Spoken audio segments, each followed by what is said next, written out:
भारतीय अर्थव्यवस्था में राजस्थान की स्थिति के भाग 5D को इस वीडियो लेक्चर के अंतर्गत लिया जा रहा है।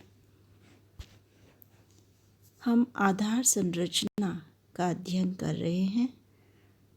किसी भी राज्य के विकास के लिए आधार संरचना का बहुत अधिक महत्व होता है और अब तक के अध्ययन से हमें दिखाई दे रहा है कि राजस्थान में आधार संरचना में काफ़ी विकास करने की आवश्यकता है। हमने विभिन्न क्षेत्र देखे, विभिन्न रूप देखे आधार संरचना के, और उसी क्रम में प्रस्तुत वीडियो में बैंकिंग का अध्ययन किया जाएगा कि राजस्थान में बैंकिंग की स्थिति संपूर्ण भारत की तुलना में कैसी है तथा इसमें विकास की क्या स्थिति है।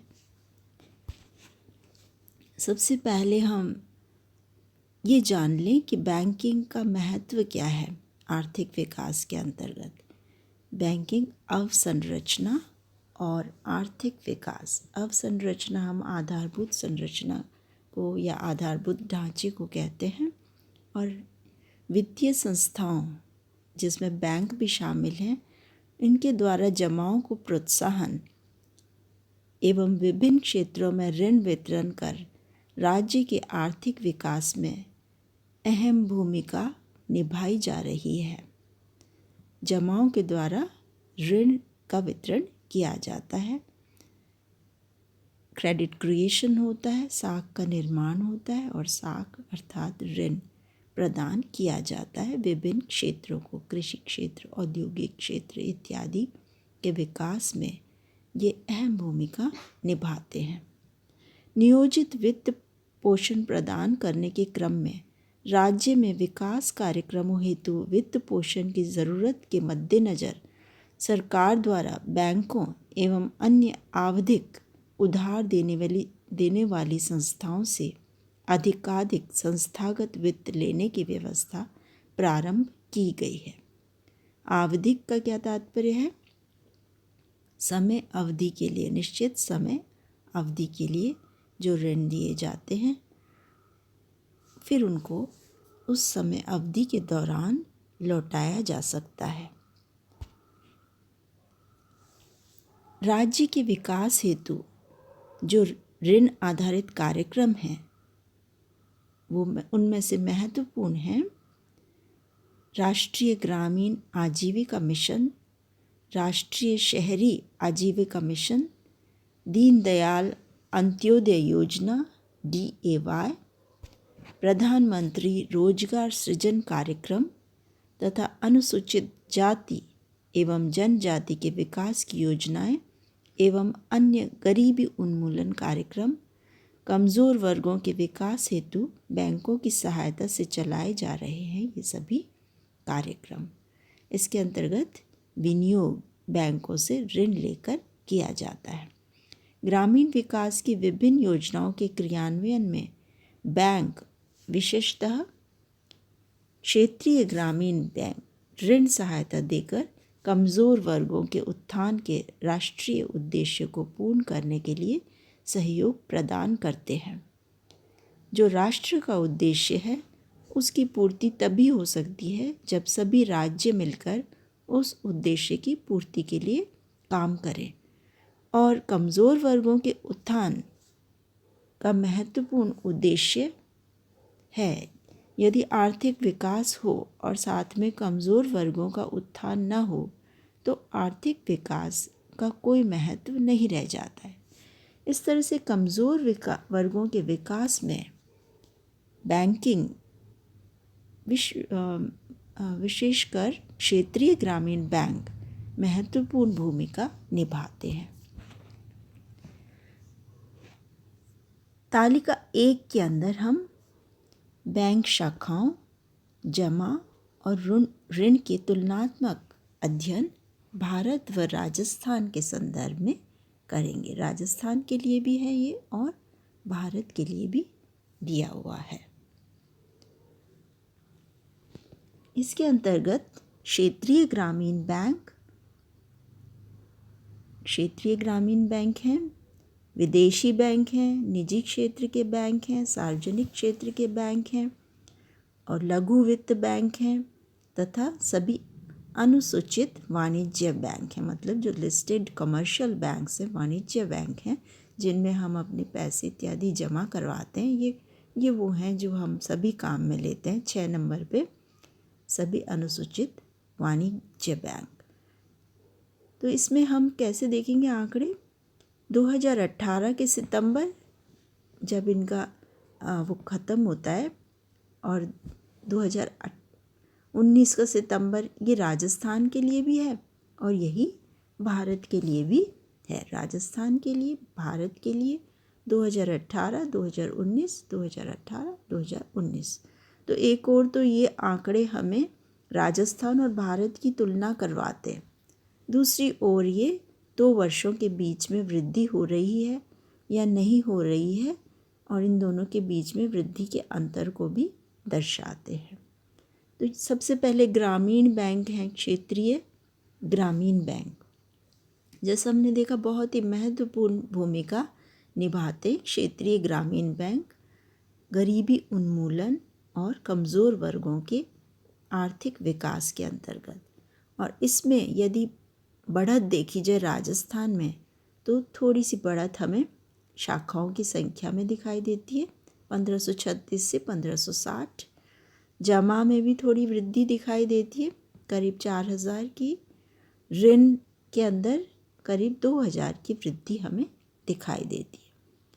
यदि हम संपूर्ण भारत की स्थिति देखें तो उस हिसाब से राजस्थान में ये स्थिति सही दिखाई देती है, क्योंकि संपूर्ण राजस्थान में भी करीब करीब इतना ही वृद्धि दिखाई दे रही है, बल्कि थोड़ी कम ही दिखाई दे रही है, अधिक वृद्धि दिखाई नहीं दे रही है।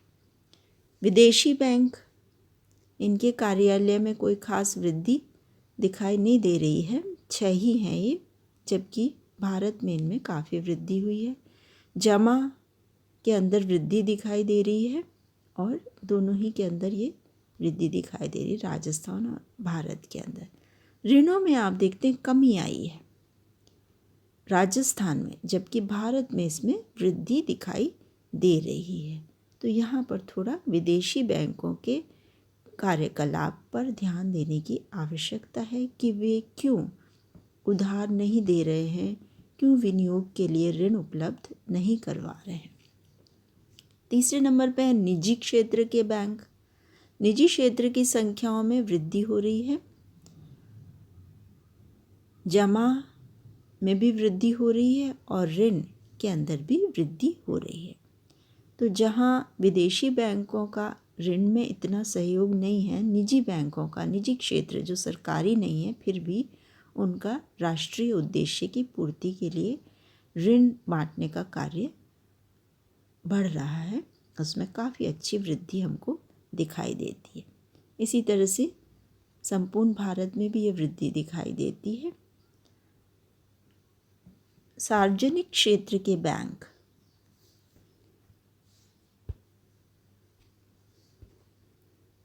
ये आ गए आपके चौथे नंबर पे, सार्वजनिक क्षेत्र के बैंक।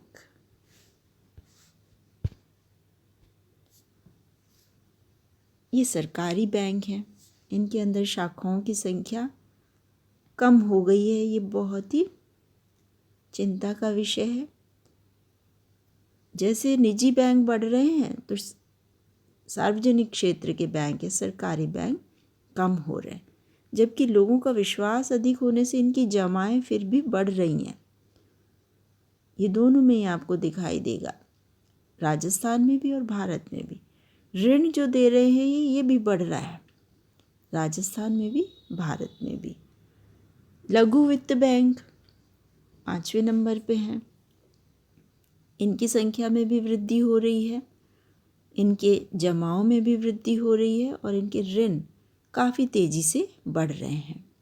तो इनका रोल काफ़ी अच्छा दिखाई दे रहा है लघु वित्त बैंक का। छोटे छोटे लोन जो प्रोवाइड करते हैं उनका जो योगदान है वो काफ़ी सराहनीय है, क्योंकि कमज़ोर वर्गों को छोटे लोनों की ही आवश्यकता अधिक हो रही है। भारत में तो ये लोन करीब दुगने हो गए। ऋण 40,159 से बढ़कर 81,919 हो गए हैं। सभी अनुसूचित वाणिज्य बैंक, इनकी संख्या बढ़ रही है और इनकी जमा भी बढ़ रही है और इनके द्वारा दिए जाने वाले ऋण में भी बढ़ोतरी दिखाई दे रही है। राजस्थान और भारत दोनों में ये स्थिति दिखाई हमें देती है। यदि हम इनकी तुलना करें तो देखेंगे कि वृद्धि का प्रतिशत किस प्रकार से है। उपर्युक्त तालिका से विदित होता है कि राजस्थान में वर्ष 2019-20 में गत वर्ष 2018-19 की तुलना में कुल जमाओं एवं ऋण में वृद्धि हुई है। राजस्थान में जमाओं में सितंबर 2018-19 की तुलना में 11.97% की वृद्धि दर रही है।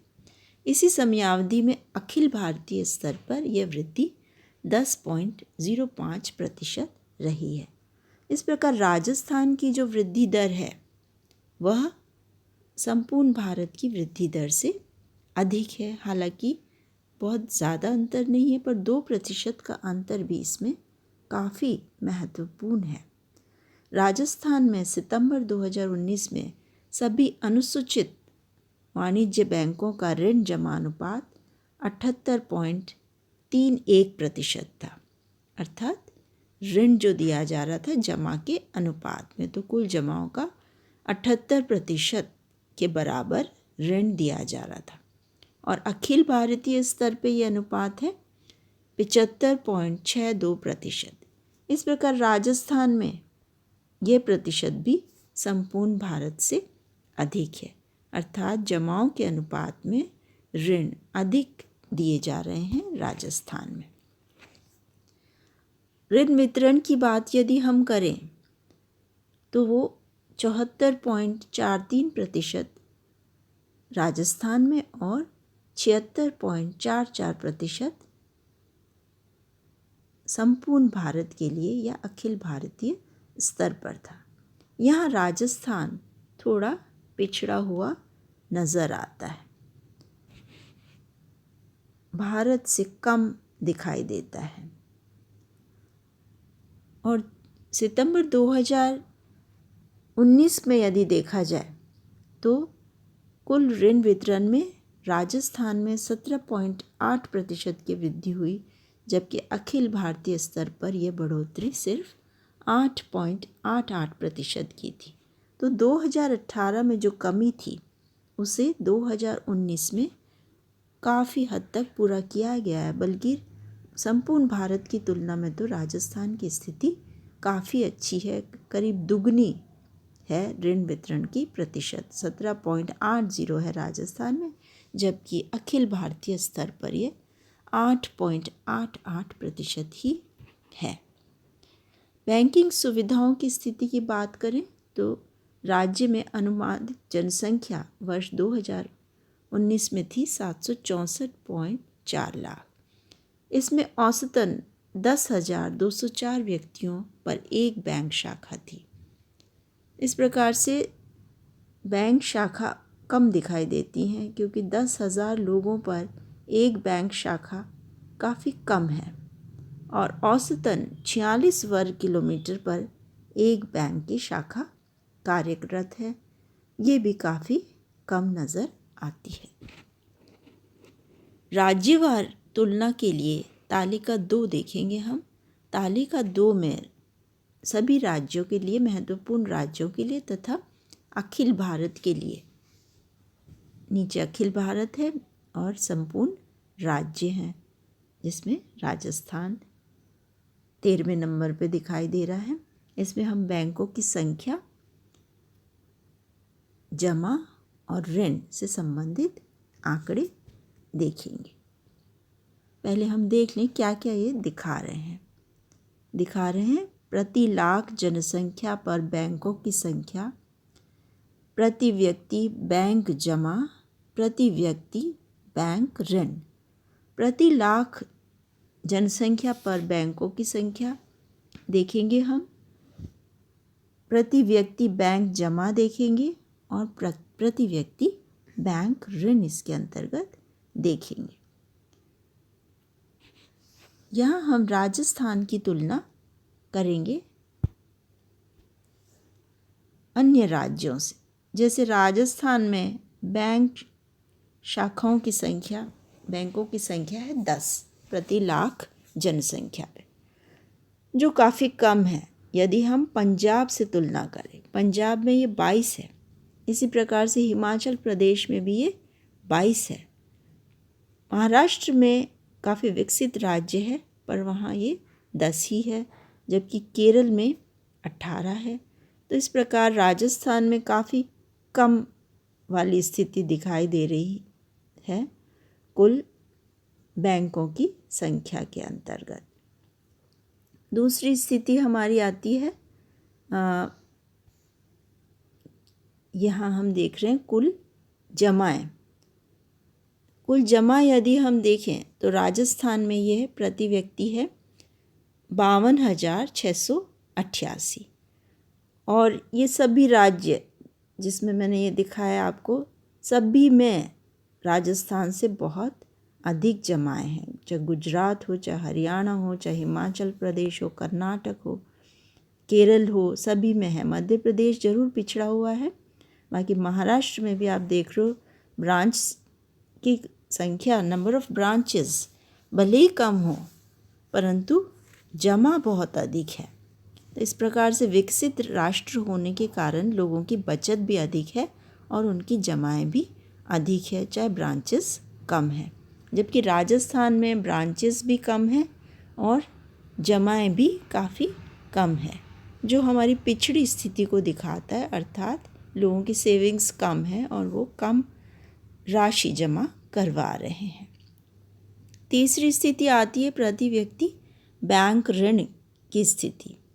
ये राजस्थान का 41,258 है। हालांकि हमने देखा था इसमें वृद्धि काफ़ी तेज़ी से हो रही है, 17% से अधिक दर से वृद्धि हो रही है, पर फिर भी राजस्थान की स्थिति इसमें काफ़ी कमज़ोर दिखाई देती है। उड़ीसा जैसे राज्य जो हैं वो इसी की तरह कमज़ोर हैं, जो ज़्यादा विकास नहीं कर पा रहे हैं। जबकि हिमाचल प्रदेश देखें तो 41,920 है, जो कि राजस्थान की तरह ही काफ़ी कम है।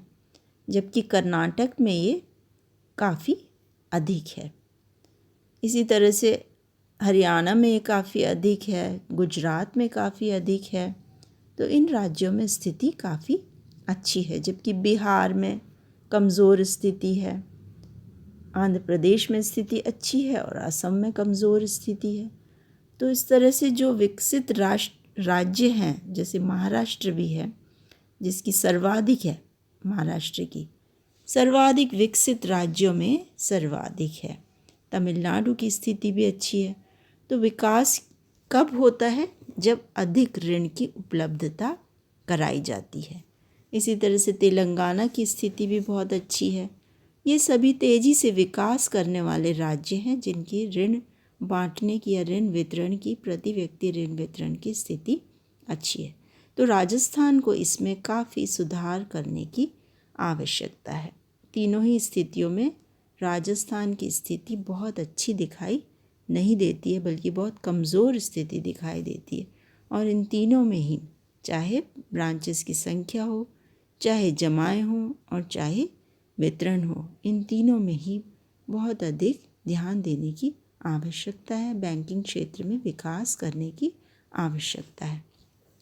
इस प्रकार आधारभूत संरचना के एक और रूप को हमने देखा तो उसके अंदर राजस्थान की स्थिति काफ़ी कमज़ोर दिखाई देती है। अखिल भारत से तुलना करें तो ब्रांचेस की संख्या थोड़ी कम ही है। जहाँ अखिल भारत में ये 11 है, राजस्थान में सिर्फ 10 ही है। अखिल भारत में जमाओं की राशि है 98,756, राजस्थान में आधी ही है इससे 52,688। इसी तरह से ऋण जो बांटा गया है प्रति व्यक्ति 74,679 अखिल भारत में है और राजस्थान में ये सिर्फ 41,258 है।